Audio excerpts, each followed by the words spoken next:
Hi guys, welcome back to our channel. ಇವತ್ತು ನಾವು ಮೈ hope episode 4ರಲ್ಲಿ ಏನೆಲ್ಲ ಆಗುತ್ತೆ ಅಂತ ನೋಡ್ಕೊಂಬರೋಣ. ಅದಕ್ಕೂ ಮುಂಚೆ ಹೋದ ಎಪಿಸೋಡಲ್ಲಿ ನೀವು ಶಾಲಿಗ್ರಾಮಕ್ಕೆ ಹೋಗ್ತಾ ಇರುವಾಗ ನಿಮಗೆ ವಿಜಯಣ್ಣ ಸಿಗ್ತಾರೆ. ಹಾಗೆ ದಾರಿಯಲ್ಲಿ ಜೀಪ್ ಹಾಳಾಗುತ್ತೆ. ನೀವು ನಿಮಗೆ ಕಷ್ಟ ಆದರೂ ಹಾಗೋ ಹೀಗೋ ಮಾಡಿ ನಡ್ಕೊಂಡು ಶಾಲಿಗ್ರಾಮಕ್ಕೆ ಹೋಗಿ ತಲುಪಿ ಜಯಪ್ಪ ಅವರ ಮುಂದೆ ನಿಂತ್ಕೊಂಡಿರ್ತೀರ. ಆವಾಗ ನಿಮಗೆ ತಲೆ ಸುತ್ತು ಬಂದು ಬೀಳ್ತೀರಾ. ಹಾಗಾದರೆ ಅಲ್ಲಿಂದ ಮುಂದೆ ಏನಾಗುತ್ತೆ ಅಂತ ನೋಡ್ಕೊಂಬರೋಣ. ನೀವೀಗ ಸ್ಲೋಲಿ ಕಣ್ಣು ಓಪನ್ ಮಾಡಿ ನೀವು ಯಾವ ಪ್ಲೇಸಲ್ಲಿ ಇದ್ದೀರಾ ಅಂತ ಕನ್ಫ್ಯೂಸ್ ಆಗಿ ನೋಡ್ತಾ ಇರ್ತೀರಾ. ಆವಾಗ ಹೋ ಮೇಡಮ್, ಎಚ್ಚರ ಆಯ್ತಾ ಅಂತ ವಿಜಯಣ್ಣ ಕೇಳ್ತಾರೆ. ನೀವು ತಲೆ ತಿರುಗಿ ಬಿದ್ಮೇಲೆ ಜಯಹೋಪ್ ಮತ್ತು ವಿಜಯಣ್ಣ ಸೇರಿ ನಿಮ್ಮನ್ನು ಅಲ್ಲೇ ಮನೆ ಇತ್ತು ಅಲ್ವಾ, ಆ ಮನೆಯಲ್ಲಿ ಮಲಗಿಸಿರ್ತಾರೆ. ಅದೇ ಟೈಮ್ಗೆ ಜಯಹೋಪ್ ಅವರು ಬಂದು ವಿಜಯಣ್ಣ ನೀರು ಕೊಡೋರಿಗೆ ಅಂತ ಹೇಳ್ತಾರೆ. ಆವಾಗ ನೀವು ನಿಧಾನವಾಗಿ ಎದ್ದು ಕುತ್ಕೋತೀರಾ. ವಿಜಯಣ್ಣ ನಿಮಗೆ ಕುಡಿಯೋಕ್ಕಂತ ನೀರು ಕೊಡ್ತಾರೆ. ನೀವು ನೀರು ಕುಡಿತಾ ಇರ್ತೀರಾ. ಆವಾಗ ಜಯಹೋಪ್ ಅವರು ಎಷ್ಟು ಕೆಜಿ ಇದೆಯಾ ನೀನು ಅಂತ ಕೇಳಿಬಿಡ್ತಾರೆ.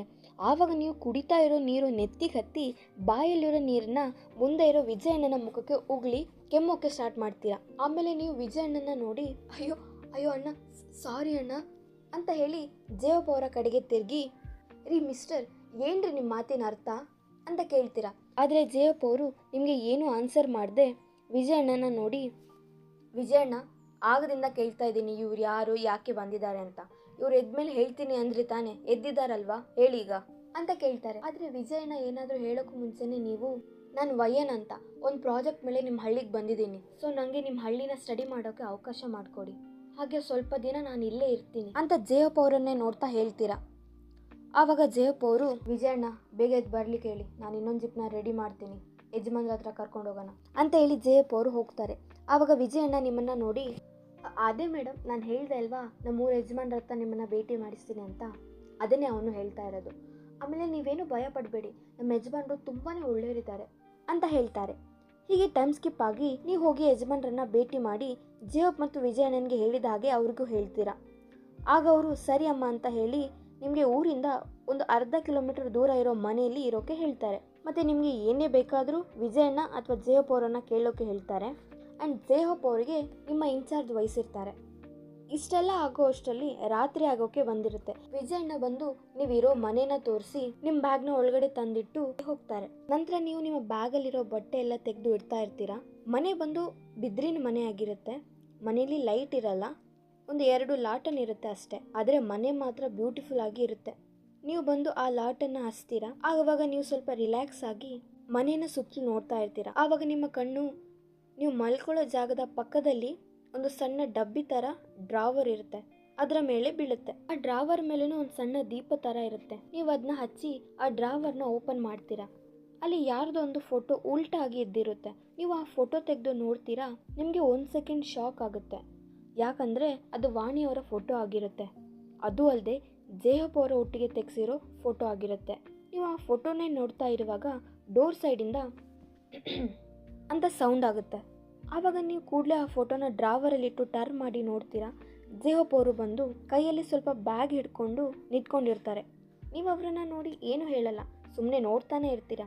ಆವಾಗ ಜಯಹೋಪ್ ಅವರು ಒಳಗೆ ಬರ್ತಾ, ಇದರಲ್ಲಿ ನಿಂಗೆ ಡೈಲಿ ಯೂಸ್ಗೆ ಬೇಕಾಗೋ ಕೆಲವು ವಸ್ತುಗಳಿದ್ದಾವೆ, ನಾ ತಂದಿಲ್ಲ, ಯಜಮಾನ್ರು ತರೋಕೆ ಹೇಳಿದರು ಅಂತ ಹೇಳ್ತಾ ಆ ಬ್ಯಾಗ್ನ ಒಂದು ಸೈಡಲ್ಲಿ ಇಡ್ತಾರೆ. ಆಮೇಲೆ ಇನ್ನೊಂದು ಬ್ಯಾಗ್ನಲ್ಲಿ ಅವರು ಸೊಳ್ಳೆ ಪರದೆನ ತಗೊಂಡು ಬಂದಿರ್ತಾರೆ. ಅದನ್ನ ಹೊರಗಡೆ ತೆಗೆದು ಬಿಡಿಸಿ ಒಂದು ಸೈಡಿಂದ ಕಟ್ಟೋಕೆ ಅಂತ ಹೋಗ್ತಾರೆ. ಆವಾಗ ನೀವು, ವಾವ್, ನಿಮ್ಮ ಯಜಮಾನ್ರು ನಿಜವಾಗ್ಲೂ ತುಂಬ ಒಳ್ಳೆಯವರು, ಸೊಳ್ಳೆ ಪರದೆ ಕೂಡ ಕೊಟ್ಟಿದ್ದಾರೆ, ನಿಜವಾಗ್ಲೂ ನಾಳೆ ಮೀಟಾಗಿ ಥ್ಯಾಂಕ್ಸ್ ಹೇಳಬೇಕು ಅವ್ರಿಗೆ ಅಂತ ಹೇಳ್ತೀರಾ. ಆವಾಗ ಜಯಹೋಪ್ ಅವರು, ಸೊಳ್ಳೆ ಪರದೆ ನಾ ತಂದಿರೋದು, ಯಾಕಂದರೆ ನಿಂಗಿಲ್ಲಿರೋಕ್ಕಾಗಲ್ಲ ಅಂತ ನನಗೆ ಗೊತ್ತು, ಏನೋ ಪಾಪ ಅಂತ ತಂದೆ ಅಂತ ಹೇಳ್ತಾರೆ. ಆವಾಗ ನೀವು, ಹೆಲೋ ಜಯಹೋಪ್ ಅವರೇ, ನಾನು ಇದನ್ನ ತಗೊಂಬನ್ನಿ ಅಂತ ಹೇಳಿದ್ನಾ? ಇಲ್ಲ ತಾನೆ, ಮತ್ತು ಯಾಕೆ? ಇಲ್ಲ, ವೇಟ್, ಫಸ್ಟ್ ಆಫ್ ಆಲ್ ನಾನು ನಿಮಗೆ ಏನು ಮಾಡಿದ್ದೀನಿ ಅಂತ ಹೇಳಿ, ಯಾಕೆ ನನ್ನ ಹತ್ರ ಹೀಗೆ ಮಾತಾಡ್ತೀರಾ ಅಂತ ನೀವು ಕೇಳ್ತೀರಾ. ಆವಾಗ ಜಯಹೋಪ್ ಅವರು ನಿಮ್ಮ ಹತ್ರ ಬರ್ತಾರೆ. ಬಂದು ನಿಮ್ಮ ಕಣ್ಣನ್ನೇ ನೋಡ್ತಾರೆ. ನಿಮಗೆ ಜಯಹೋಪ್ ಅವರನ್ನು ಅಷ್ಟು ಕ್ಲೋಸ್ ಆಗಿ ನೋಡಿ 1 ಸೆಕೆಂಡ್ ಹಾರ್ಟ್ ಸ್ಕಿಪ್ ಆದ ಫೀಲ್ ಆಗುತ್ತೆ. ಜಯಹೋಪ್ ಅವರು ಹೇಳ್ತಾರೆ, ಇಲ್ಲಿ ತನಕ ಏನು ಮಾಡಿಲ್ಲ, ಬಟ್ ಈಗ ಆ ಫೋಟೋ ನೋಡಿ ತಪ್ಪು ಮಾಡ್ದಿ ಅಂತ ಹೇಳ್ತಾರೆ. ಆವಾಗ ನಿಮಗೆ ನೀವು ಆ ಫೋಟೋ ನೋಡ್ತಾ ಇರೋದು ನೆನಪಾಗಿ, ನಾನೇ ಬೇಕಂತ ನೋಡಿಲ್ಲ, ಸುಮ್ಮನೆ ರೂಮ್ ಚೆಕ್ ಮಾಡ್ತಾ ಇದ್ದೆ, ಹಾಗೆ ನೋಡಿದೆ ಅಂತ ನಿಮಗೆ ಹಾರ್ಟ್ ಸ್ವಲ್ಪ ಜೋರಾಗೆ ಬಡಿತಾ ಇರುತ್ತೆ. ಅದನ್ನ ತೋರಿಸ್ಕೊಳ್ದೆ ಅವರ ಕಣ್ಣನ್ನೇ ನೋಡ್ತಾ ಹೇಳ್ತೀರಾ. ಬಟ್ ಅದಕ್ಕೆ ಜಯಹೋಪ್ ಅವರು ಏನು ಹೇಳಲ್ಲ. ಆ ಡ್ರಾವರಲ್ಲಿ ಇರೋ ಫೋಟೋನ ತಗೊಂಡು ಸೀದಾ ಹೋಗ್ತಾರೆ. ಜೇಹೋಪ್ ಅವರು ಹೋದ್ಮೇಲೆ ನೀವು ಸ್ವಲ್ಪ ರಿಲ್ಯಾಕ್ಸ್ ಆಗಿ, ಏನು ಈ ಮನುಷ್ಯನ ಅರ್ಥ ಮಾಡ್ಕೊಳ್ಳೋಕೆ ಆಗ್ತಾ ಇಲ್ವಲ್ಲ, ಈ ಮನುಷ್ಯನ ವಾಣಿ ಇಷ್ಟಪಟ್ಟಿದ್ದು ಅಂತ ಹೇಳ್ತಾ ನಿಮ್ಮ ಹಾರ್ಟ್ ಮೇಲೆ ಕೈ ಇಟ್ಟು ನಂಗೆ ಈ ಥರ ಫೀಲ್ ಆಗ್ತಾ ಇದೆ ಅಂತ ಥಿಂಕ್ ಮಾಡ್ತಾ ಸೊಳ್ಳೆ ಪರದೆ ಕಡೆ ನೋಡ್ತೀರಾ. ಆಗ ಮತ್ತೊಮ್ಮೆ ನೀವು ಅಯ್ಯೋ ಹೋಗೋದೇನೋ ಹೋದ, ಇದನ್ನ ಕಟ್ಕೊಟ್ಟಾದ್ರೂ ಹೋಗ್ಬಾರ್ದಿತ್ತಾ, ಈಗ ಇದನ್ನು ನಾನೇ ಕಟ್ಟಬೇಕು ಅಂತ ಜೇಹೋಪ್ ಅವ್ರಿಗೆ ಬೈತಾ ಸೊಳ್ಳೆ ಪರದೆ ಕಟ್ತಾ ಇರ್ತೀರಾ. ಕಟ್ಟಿ ಎಲ್ಲ ಆದಮೇಲೆ ನೀವು ಮತ್ತೆ ಸ್ವಲ್ಪ ರಿಲ್ಯಾಕ್ಸ್ ಆಗ್ತಾ ಇರ್ತೀರಾ. ಆಗ ಮತ್ತೆ ನಿಮ್ಮ ಡೋರ್ ಯಾರೋ ಬಡಿತಾರೆ. ಆವಾಗ ನೀವು ಅರೆ ಹೋಗಿದ್ದ ತಾನೆ, ಮತ್ತೆ ಯಾಕೆ ಬಂದ, ಇನ್ನೇನೆಲ್ಲ ಹೇಳ್ತಾನೋ ದೇವ್ರೇ ಅಂತ ಗುನುಗುನು ಮಾಡ್ತಾನೆ ಹೋಗಿ ಡೋರ್ ಓಪನ್ ಮಾಡ್ತೀರಾ. ಆದರೆ ಬಂದಿರೋರು ಜೇಹೋಪ್ ಆಗಿರಲ್ಲ, ಬದಲಿಗೆ ಬೇರೆ ಯಾರೋ.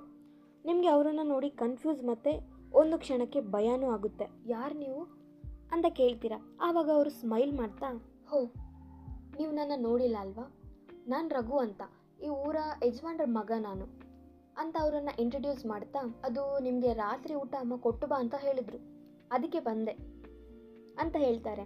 ಆವಾಗ ನೀವು ಓ ಹೌದಾ, ನಾನು ವಯ್ಯನ್ ಅಂತ, ನಾನು ಅಂತ ನೀವು ಹೇಳ್ತಾ ಇರುವಾಗನೇ ರಘು ಅವರು ಮೆಡ್ಲಲ್ಲಿ ನಂಗೊತ್ತು ಅಪ್ಪ ಹೇಳಿದ್ದಾರೆ, and if you don't mind ನಾವು ಒಳಗಡೆ ಬರ್ಬೋದಾ ಅಂತ ಕೇಳ್ತಾರೆ. ಆವಾಗ ನೀವು ಅಯ್ಯೋ ಬನ್ನಿ ಅಂತ ಹೇಳ್ತೀರಾ.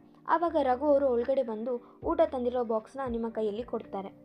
ಆಗ ನೀವು ನಿಮ್ಮದು ಊಟ ಆಯಿತಾ, ಇನ್ನೂ ಇಲ್ಲ, ಬಿಸಿ ಆರೋಕ್ಕೂ ಮುಂಚೆ ಅಮ್ಮ ಕೊಟ್ಬಾ ಅಂತ ಹೇಳಿದರು, ಅದಕ್ಕೆ ಹಾಗೆ ಬಂದೆ. ಹೋ ಹಾಗಾದರೆ ನನ್ನ ಜೊತೆನೇ ಊಟ ಮಾಡಿ, ಹೇಗೂ ನನ್ನೊಬ್ಳಿಗೆ ಇಷ್ಟನ್ನು ಮುಗಿಸೋಕ್ಕಾಗಲ್ಲ, ಹಾಗೆ ಫಸ್ಟ್ ಇಲ್ಲಿ ನನ್ನ ನೈಟ್ ಊಟ ಮೆಮೊರೇಬಲ್ ಆಗೂ ಇರುತ್ತೆ ಅಂತ ನೀವು ರಘು ಅವ್ರಿಗೆ ನೋ ಅನ್ನೋಕ್ಕೆ ಬಾರದೇ ಇರೋ ಥರ ಹೇಳ್ತೀರಾ. ಸೊ ರಘು ಅವರು ಓಕೆ ಅಂತ ಹೇಳ್ತಾರೆ. ಈಗ ನೀವಿಬ್ಬರು ಊಟಕ್ಕೆ ಕೂತ್ಕೊಂಡಿರ್ತೀರ. ಆ ಮನೆಯಲ್ಲಿ ಊಟಕ್ಕಂತ ಒಂದು ಸಣ್ಣ ಟೇಬಲ್ ಇರುತ್ತೆ, ನೋಡೋಕೆ ಡೈನಿಂಗ್ ಟೇಬಲ್ ಥರನೇ ಇರುತ್ತೆ, ಆದರೆ ಸಣ್ಣದಾಗಿರುತ್ತೆ. ನೀವಿಬ್ಬರು ಅಪೋಸಿಟ್ ಆಗಿ ಕೂತ್ಕೊಂಡಿರ್ತೀರ. ರಘು ಅವರು ಟೇಬಲ್ ಮೇಲೆ ಪ್ಲೇಟ್ ಇಟ್ಟು ಊಟ ಬಡಿಸ್ತಾ ಇರ್ತಾರೆ. ನೀವು ಅವರನ್ನೇ ನೋಡ್ತಾ ಇರ್ತೀರ. ರಘು ಇವ್ ನಮ್ಮೂರ ಯಜಮಾನ್ರ ಒಬ್ಬನೇ ಒಬ್ಬ ಮಗ, ಇವನ ಮತ್ತು ನನ್ನ ಫ್ರೆಂಡ್ಶಿಪ್ ಬೇರೆ ಲೆವೆಲ್ಗೆ ಇತ್ತು. ಪಾಪ ಇನ್ನೂ ಸಿಂಗಲ್ ಆಗೇ ಇದ್ದಾನೆ. ನಿಜ ಹೇಳಬೇಕು ಅಂದರೆ ನನಗೆ ಇರೋ ಬೆಸ್ಟ್ ಫ್ರೆಂಡ್ ಅಂದರೆ ಅದು ಇವನೊಬ್ಬನೇ. ಇವನು ಆ್ಯಕ್ಚುಲಿ ಸಿಟಿಲಿ ಓದೋದು, ಆಗಾಗ ಊರಿಗೆ ಬರ್ತಾ ಇರ್ತಾನೆ. ಇವನಿಗೆ ಚಿತ್ರ ಬಿಡಿಸೋದು ಅಂದರೆ ಹುಚ್ಚು. ಫಸ್ಟ್ ಟೈಮ್ ನಾನು ಜೇಹೋಪ್ ಅವರೊಟ್ಟಿಗೆ ಮಾತಾಡೋಕ್ಕೆ ಇವನೇ ಹೆಲ್ಪ್ ಮಾಡಿದ್ದ ಅಂತ ನೀವು ವಾಣಿಯವರು ರಘು ಅವರ ಬಗ್ಗೆ ಡೈರಿಲಿ ಬರೆದಿರೋದನ್ನು ನೆನಪು ಮಾಡ್ತಾ ಇರ್ತೀರ. ಆಗ ವಯನ್ ಅಂತ ರಘು ಅವರು ಕರಿತಾ ಇರೋದ್ರಿಂದ ನೀವು ಎಗೇನ್ ನಿಮ್ಮ ಥಿಂಕಿಂಗ್ ವರ್ಲ್ಡಿಂದ ಹೊರಗೆ ಬರ್ತೀರಾ. ಬನ್ನಿ ಊಟ ಸ್ಟಾರ್ಟ್ ಮಾಡೋಣ ಅಂತ ಹೇಳಿ ಊಟ ಮಾಡ್ತಾ ಹಾಗೆ ಮಾತಾಡ್ತಾ ಇರ್ತೀರಾ. ಆವಾಗ ರಘು ಅವರು ಅಪ್ಪ ಹೇಳೋ ಕೇಳಿದ್ರು, ನೀವಿಲ್ಲಿರೋ ತನಕ ನಿಮಗೆ ಊಟದ ವ್ಯವಸ್ಥೆ ನಮಗೆ ಬಿಟ್ಟಿದ್ದಂತೆ, ಆದರೆ ನಾಳೆ ಮಾತ್ರ ನೀವು ತಿಂಡಿ ಮಾಡೋಕ್ಕೆ ನಮ್ಮ ಮನೆಗೆ ಬರಬೇಕಂತೆ ಅಂತ ಹೇಳ್ತಾರೆ. ಆವಾಗ ನೀವು ರಘು ನಿಜವಾಗ್ಲೂ ನೀನು ಅಂಕಲ್ ಮತ್ತು ಆಂಟಿ ನನಗೆ ತುಂಬ ದೊಡ್ಡ ಹೆಲ್ಪ್ ಮಾಡ್ತಾ ಇದ್ದೀರಾ, ನಾನು ಎಷ್ಟು ಥ್ಯಾಂಕ್ಸ್ ಹೇಳಿದ್ರು ಸಾಲದು ಅಂತ ಮಾತಾಡ್ತಾನೆ ಊಟ ಮುಗಿಸ್ತೀರಾ.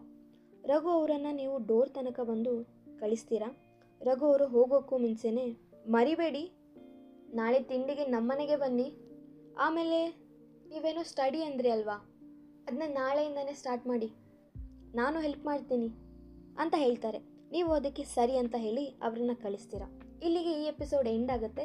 ಮುಂದಿನ ಎಪಿಸೋಡ್ನ ಆದಷ್ಟು ಬೇಗ ಹಾಕ್ತೀವಿ. ಎಪಿಸೋಡ್ ಕೇಳಿ ಹೇಗಿತ್ತಂತ ಕಮೆಂಟ್ ಬಾಕ್ಸಲ್ಲಿ ಕಮೆಂಟ್ ಮಾಡಿ ತಿಳಿಸಿ. ಮುಂದಿನ ವೀಡಿಯೋದಲ್ಲಿ ಸಿಗೋಣ ಅಂತ ಹೇಳ್ತಾ ಅಲ್ಲಿವರೆಗೂ ಬಾಯ್ ಟಾಟಾ.